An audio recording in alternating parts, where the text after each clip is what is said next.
In today's video, I'm going to teach you how to update the GST slab in Zoho Books or Zoho Inventory. Let's get started right from the dashboard. First, open your Zoho Books account and log in as you normally would.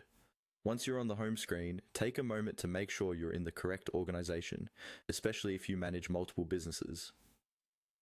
Updating GST settings affects how tax is calculated on your transactions, so you want to be sure you're working in the right place.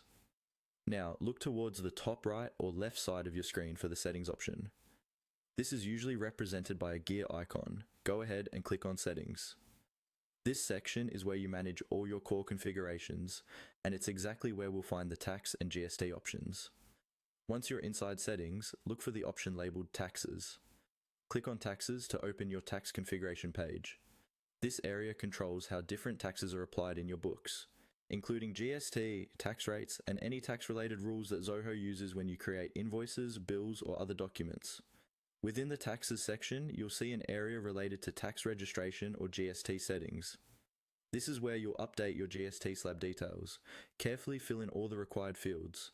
These may include your GST registration details, the tax percentage that corresponds to your GST slab, and any location-based configuration such as state or place of supply, depending on your region's requirements. When filling in these details, double-check that your GST rate matches the official slab you want to apply, such as 5%, 12%, 18%, or another applicable rate. Also, ensure that the information you enter matches your official registration records, because Zoho will use this data in your invoices, tax reports, and filings.